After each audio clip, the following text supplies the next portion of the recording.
not a promotion for them because it's free. That's one of the things I love about Substack. What I love is that the intention that people have there, whether they're writers or readers, is to create. So just throwing a shout out to the folks that will be joining us live from Substack. So this is basically going to be a podcast episode for the Make Sense with Dr. JC podcast. That's why you can hear me getting rid of my throat and stuff like that. Um, and we haven't really started that yet. But what's cool about that is, it gives me the opportunity because we're going to be in post edit and production and all of that stuff to interact and interface with everybody. I see Betty, Matthew, Aram, Mazroom coming in. So I just want you guys to know that we're gonna enjoy this Monday morning or whatever time zone it is. We're gonna enjoy kind of taking our program from yesterday, last week, and everything that happened prior in our life, and put it on pause. That's what we're going to do this morning. We're going to place everything that wants to boot up from yesterday and claim control of our lives, our thoughts and feelings and stuff like that really no longer apply. We're going to place those things on pause and we're going to step into this realm, which is the whole premise of my work, of entertaining and allowing and permitting a fresh new perspective. We're going to spend some time right now on this topic that I call living off the grid. And it's not what you think. But what it's going to do is it's going to force your brain, and this is a little bit of a secret. This is kind of a lot of what my work is. It's going to force your brain to consider something new that it wasn't considering prior to you and I coming together here today. And I'm sorry, on Substack, it looks like there's some sort of a problem with the camera. So it's a little bit of a blurry nature, but that's just the way it's coming at you today. But think about that. If you tap into your prefrontal cortex, that area that goes, right? Um, what that's doing is it's placing you in control of thinking because we live in a world where we're being told what to think. And that's going to be a highlight of today's topic, which will take about 20 minutes. So that's what we have the opportunity to do right now. We have the opportunity to allow ourselves. That's what you've done by coming here. You've given yourself permission to take a break from what was going to basically take over control of your day. And that's probably what happened yesterday. Just like a computer boots up, it boots up whatever you left on the screen. So we're going to take a break from that and we're going to entertain a fresh new perspective. And that's an incredibly powerful thing to do because that's the moment that you become the dominant force and shot caller of your day, which is probably the most challenging thing that humans have to do. So great morning, Lori. I see you. And I love that you say GR8, right? I love that. What a fun way to say great.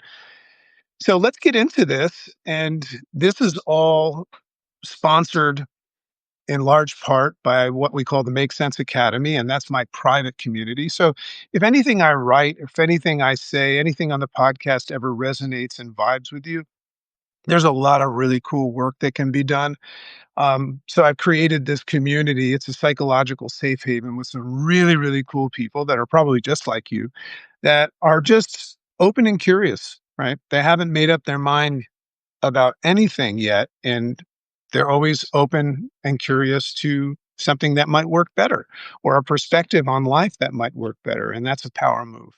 So Make Sense Academy is how we keep the lights on, but as well our Substack. So if you want to consider becoming a paid member of our Substack, something really cool coming on Substack for me, anybody that follows me sees I post almost every day. That's not going to change. But what I'm going to be doing is I'm going to be doing this really cool series called Echoes of where there's going to be a little snippet video, maybe like under 5 minutes every day. That will be only for the paid subscribers. And that's just a way of me saying thanks for helping us support something that I'm truly, truly passionate about that seems to be growing quite fast. So let's clear our throats for the last time. And we're going to start and get into what I call living off the grid. And the subtitle of this, and this will be in the Substack soon with the audio, the podcast from the Make Sense with Dr. JC podcast. It says, living off the grid, waking up from the matrix of control and choosing a life on your own terms. What an interesting concept as we get into this. So, transparently, lately, I don't know about you, but we're living in a really interesting environment right now. I think human beings are kind of waking up and becoming a little bit more aware and conscious of things that they didn't used to contemplate and dispute. So, me personally, I've been noticing something in the sense of a pattern. It's a pattern that I couldn't quite name at first. I don't know if you ever notice patterns of thinking and feeling and doing. But I found myself in a constant state of stress and anxiety. And sound familiar? And when I sat with it, because that's what I do. When I experience thoughts and feelings, because that's what my brain and my body does, whether I like it or not. In fact, it never asks me for permission. But when I have these feelings of stress and anxiety, what I do is I allow myself to say, huh, and ask myself some questions about it. But when I sat with it and when I asked myself where it was all coming from, what I found and what I observed was something that was quite unsettling. And that's what I'm going to share with you today. It showed up, in the form of this like uncomfortable feeling in my chest. That's where I feel it typically. And it was kind of like labeled as worry and concern. That's what it was like. I was worried and I was concerned. And it was manifesting in something that I called anxiety or, you know, fear, or, maybe even with a little bit of a side order of depression.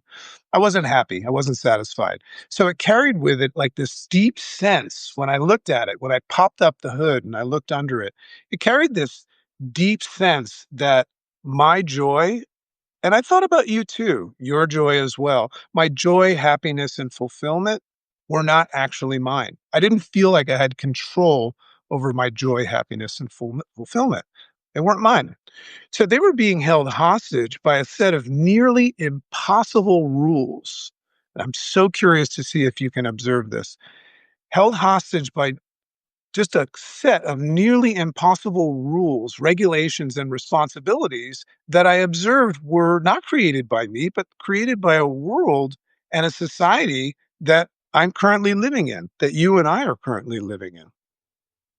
So, as my peace of mind had been, well, I should say, as if my peace of mind had been put away on layaway, if you know what layaway means, right? It's like on temporary layaway, waiting for me to catch up with things like my bills or maybe get ahead financially and check off some of these invisible scorecard items that I also observed that I never gave my consent to. So I don't know if you're following me right now, but what I'm observing is that I have put my joy, happiness, fulfillment, and you know, identity in the hands of some things that were created by a society, and I never gave consent, right? So it hit me how easily you and I can fall into this trap.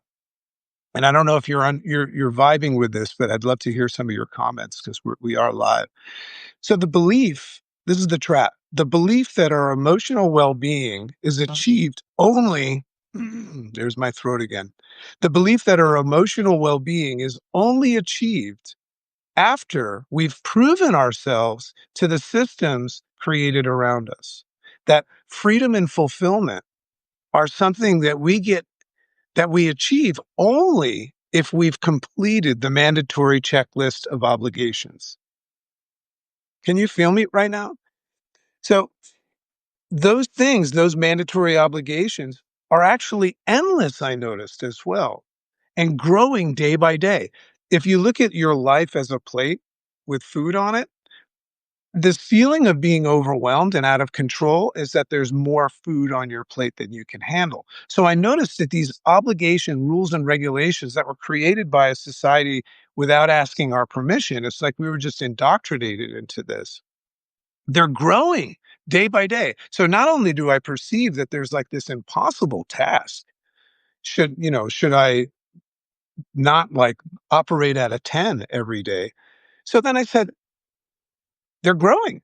it seems to be getting more and more and more, which could easily put me in the state of being a victim. So, was this my life? I thought to myself, defined by my performance and this checklist. So, it began with a subtle feeling that I've had on and off for years. And I don't know if you've had this feeling as well. But recently, I feel like this feeling that I'm sharing with you has been intensified. Can you relate to that? Hey, Christine, great morning to you. Love when I see new people join. Please feel free in the live format, especially on Substack or YouTube, just to check in and say hello. I'd love to make some new friends today. So I just noticed that, this has been going on and off forever, but on and off for quite some time. But recently, it's been kind of like increased and intensified, and it's kind of like this sort of pressure, this sense that my life, my joy, my peace, even my sense of safety. Now, if you're tapped into news and social media and you're just playing Russian roulette with what comes up in front of you and the algorithm, you might want to contemplate that. You might want to dispute whether that's a good idea. But my joy, my peace, and even my safety is somehow not entirely mine. It belongs to something bigger, and that's that feeling of uncontrol, right? Of out of control, and that is typically associated with anxiety. I'll challenge you to look at something today. Here's an interesting observation to kind of throw a at, and that is, if you ever feel out of control, anxiety, frustrated, angry, or anything like that, if you really look under the hood and you dispute it rather than just take ownership of it, you'll notice that they're always correlated to you trying to control things that are out of your control. Hence the idea of being out of control. But there was something bigger, something invisible. I was trying to put my hand on it, point my finger at it, but it was heavy, really heavy, and also not fun at all. Not fun at all to feel that way. So I allowed my conscious mind to run this situation through what I call a sorting filter. Now, this is something that we teach in the Make Sense Academy. It's going to come out in my book. I think my book is going to be launched in February, we've decided, and that's the Make Sense book. But we teach this exercise called the sorting filter. So I ran this through a sorting filter, which is really just this invisible filter that we've created that asks questions, that disputes and contemplates things. So I ran this all through my sorting filter that questioned like what I thought about it. It's interesting to ask yourself when you're thinking and feeling something and perceiving and labeling to actually stop and just say, and just say, well, what do you actually think about it? Whether or not it is in support of my hopes and dreams or not. And all I had to do was address this thought and feeling, observe, not necessarily participate in it, and just say, huh, right? And what means is I haven't made up my mind yet. Okay. And then it clicked. See, that's what happens on the other side of a contemplation or a good question. And the reason why you won't ask this question is because you're so tethered to it and you're afraid of figuring out that everything that you've ever learned is wrong. That's why you wouldn't do it, right? But if you do, and I'm encouraging you to just say, right? Not feel like you have to make up your mind about everything. Like me, it'll click, right? And we call that the make sense moment. Somewhere along the way, this was my distinction. We must have bought into the illusion. And I'd love to know if you think that you've bought into this illusion. And if you find yourself protecting yourself from acknowledging that you bought yourself or bought into this illusion, that's something to dispute as well. But somewhere along the way, we bought into this illusion that my life, our lives, were in the hands of forces that are outside of us. Think about it. If you've set goals today, those things exist in the not now time. Most everything we do doesn't acknowledge the only real thing that's happening in life, and that is right now. Easiest way to get there is gratitude. But outside of me, that my happiness was subject to approval by systems I never consented to benchmarks I didn't design, and definitions of success that I never actually agreed to. And you know what I'm talking about. Things like fitting in society, staying afloat, right? If you're not staying afloat, you think you're drowning in life. Paying your dues. You got to pay your dues. Like, who decided that? Now, I'm not saying these are good or bad, but I'm just acknowledging these are these outside powers that probably have me in a little bit of a tizzy. Or how about the idea of, hey, don't fall behind. And hey, what you want to do is strive to be somebody. I saw an interesting quote this morning that says one of the biggest challenges that humans have, or our entire species has, is that we're all trying to be special rather than acknowledge how we're all the same. So we have got a lot of pressure to leave a legacy, right? I always try to live a legacy driven life and also make it all count, which is all we really care about in the last 10 minutes of life. So it's subtle. These things that I'm talking about are really, really subtle when you're sleepwalking and you're allowing your life to run on autopilot. But it's very much here. And in this space, in this Make Sense Substack and my podcast in this space, where we're allowing our frontal cortex, that conscious part of our brain, to look around and start asking questions, you'll notice this stuff is here. The social structures, the economic ladders that we have, the government institutions that we interface with every day, whether you like it or not, you can live as far off the grid of life as you want, but that stuff is still happening. And we interact with it every day, and they carry with them an inevitable narrative that your worth, our worth, is connected to how well we perform inside their metrics, inside the, I guess you could call it, matrix. Falling behind financially or failing to maintain a particular image of success makes you feel less. So here I am going down this rabbit hole, and I'm starting to say, oh, that's why I'm feeling like this. I'm feeling the pressure of this checklist of these rules and regulations that were created by who? I'm not really sure. So these are interesting questions. Maybe feel less secure, less valuable, and I guess I could say less whole. So, and maybe the most powerful thing that I made, or most powerful distinction of all, is this looming presence of institutions like the IRS. Now, it's funny, I teach my students and members a system that is called the IRS, but it's not that one. It's the interface response system. It's kind of like a little bit of a play and a joke. But what about these looming powerful institutions like the IRS? I don't mean like to be like conspiracy. This is not like a conspiracy theory here. So I don't mean this in a conspiracy, sense. I mean how we internalize the fear. There's this looming fear. We're so afraid of these institutions and we don't even know them, right? We don't interact with them. We don't know them. But I just want you to observe right now how we can just become so afraid of these institutions that are governing us, right? Now, you could easily jump to a side right now, and I know I'll get that on Substack, where you'll rationalize and justify it. I get that too. I can jump on that side as well. But I'm just trying to show you when you find yourself in a hole, right, or confused or feeling these feelings, this is what's going on.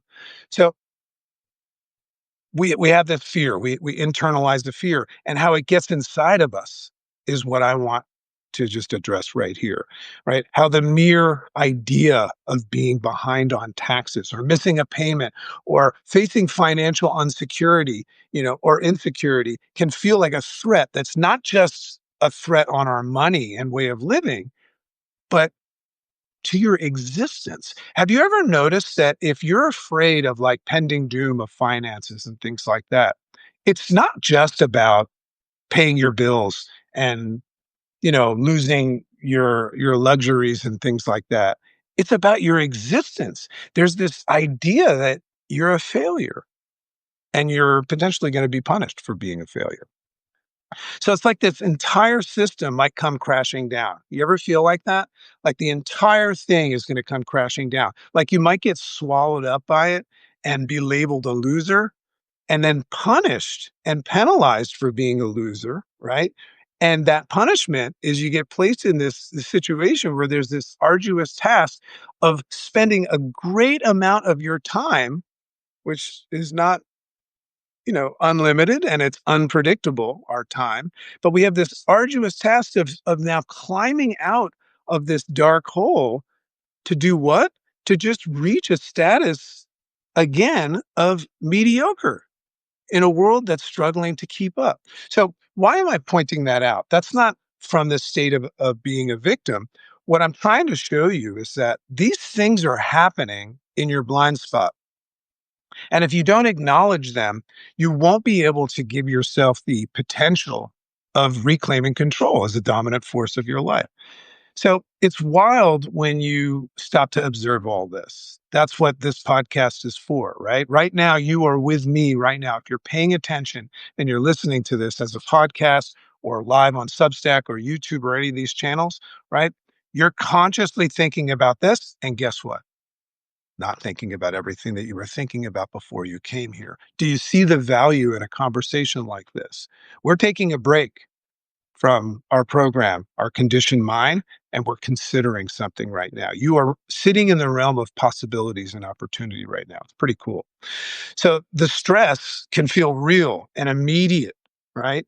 And it hijacks us, right? I mean, it hijacks everything in our life, your creativity, your joy, your connection with other people, your ability to breathe deeply and know that you're okay.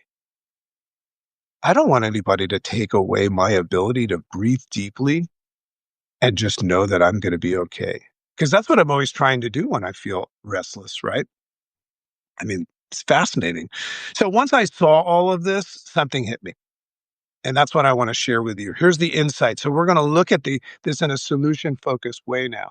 Something hit me. What if I could? This is the question I asked. What if I could still live on the grid, meaning still abide by these rules because I understand why they're there, still pay my bills, do my best, right? Hey, if I do my best, maybe even a little bit more than my best, that's what I can do.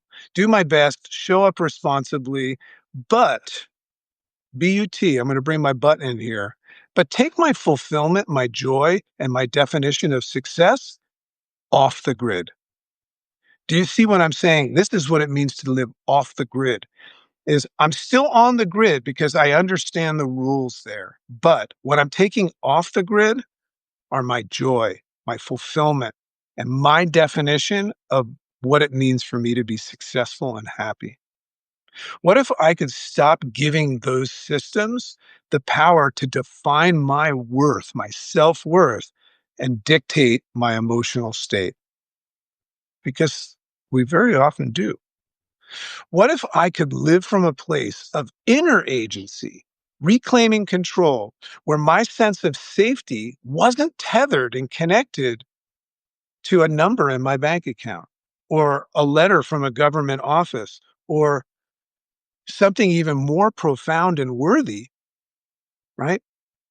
These institutions that are threatening to put you in some sort of a. I mean, I have so many people that are just frightened to death that their whole life is about to end because they're having a bad stretch financially. How did that happen? Right? I'm not talking about like just being irresponsible here, by the way. I know somebody is maybe thinking like that. I'm not talking about like just completely checking out and being irresponsible. And I'm not talking about like evading taxes or opting out of society. I've said it several times. I understand why those are there. And I understand like we can't live free here. There's bills to pay, you know. But what I'm talking about is kind of like a quiet rebellion that's prompted by choice. A psychological unplugging. I love the way this sounds. A psychological unplugging from the belief that these external systems are the true authors of our lives because they're not. I am. You are. We all are. And the truth is, the emotional weight that we've been carrying around money, status, performance, and approval is heavier than the actual consequences. It's the story that we've attached to it, the fear of what it means and how it interprets our lives. Just so fascinating to just identify how these things have played a role in defining, right? And that's what hurts the most is when you first recognize it. The first step of perceiving this and acknowledging this might make you turn into a victim or a villain, right? But that's not what this is about. This is about becoming empowered and identifying what your choices are. But if we can pause, and we do this by saying, huh, okay, I'm noticing this. I'm noticing my heart beating. I'm noticing that I'm feeling a certain way. I'm noticing that my brain is thinking. But if we could notice this thing that I'm talking about, how we've been tethered, even just for a little moment, and question the illusion, dispute the illusion. If we can reclaim the ability to see clearly, we can begin to live with a different kind of freedom. That's what we're entertaining today, is living with a different kind of freedom. Not off the grid entirely, but just off that grid where those things are being attached and tethered to it. The one that told you your worth depends on how you perform inside somebody else's system. And by the way, it's not just about financial and law and things like this, right? We're programmed and conditioned from birth by our mother, father, teacher, preacher. And then we choose our group, right? And we choose our core values and our thoughts and feelings, and we enter society, and we choose a society that will support our decisions, cognitive bias, and eradicate anything that challenges us, right? So this is what's going on. I'm still learning, though, just myself. And this is I think this is a lifetime practice. I'm still learning how to live this way. Because I'm telling you right now, transparently, I got caught up in this the other day. I just had the sense about me to dispute it and say, huh. So I'm still learning how to live this way, still catching myself, like I said, falling back into the trance. It's powerful. And that's because it's been wired into us, right? It's almost like a bad habit to think that way. But more and more, and this is what's exciting, and this is what our potential is and our opportunity is today. If you want to come along and stop trying to be right and choose to be kind, and contemplate some things. That's the way a scientist works. Scientists don't care about being right. They just want to find out what is most right. So fascinating to live like a scientist. So this has been wired in, but more and more, I'm waking up to the truth that no system, no statistic, no social narrative gets to own my joy. Who's with me on that? Who's with me on that? That's what I'm talking about. That's what living off the grid means, because it doesn't, and they don't, right? My joy belongs to me. Your joy belongs to you. Are you aware of that? If you want to take radical responsibility for your life, it doesn't have to be attached to all of those goals and metrics. Part of it can, but radical responsibility for your life means to just come back to this place where you control your joy, your fulfillment, your happiness, your gratitude. I just got an alarm from my Google. I love Google Calendar, by the way. So if your happiness can be taken from you by a system, a structure, or some sort of scoreboard that you didn't create, then it was never really yours to begin with. This is about remembering that your happiness and joy is in your control. But you're going to have to remember, because it's been a long time for a lot of us. True fulfillment true fulfillment begins the moment that you stop asking for permission to feel free. True fulfillment begins the moment that you stop asking for permission to feel free and start reclaiming your power to define. Pick up the pen as the author, pick up the pen and and start defining what it means, right? Defining what those things mean. I just love that idea. So true fulfillment begins the moment that you stop asking for permission to feel free and start reclaiming your power to define what freedom, success, and peace actually mean to you. Make sense? So that's it for today. Love and appreciate you all. We do this every Monday. And like I said, if anybody vibes with this and you're interested in learning more about Make Sense Academy or any of the fun stuff that we're doing, we've created a situation where our members are gaining access to high level, business support, mentorship, and all the tools and skills and headspace that you would need to, stop the confusion and get the progress in your life moving, at a cost that will shock you because anybody can do it. So just say make sense, ask questions and join us. And I hope that you'll follow the Make Sense with Dr. JC podcast. We've got some amazing guests coming. We've got a guest next week who's got a TED Talk that has, I think, 20 million views on it. And he's going to talk about focus. We've got a lot of cool stuff coming. And remember something, if you learned something today, consider giving it away, share it, pay it forward, because that's the only way that it's truly going to stay. So have a nice day, and I'll see you next time. Bye bye now.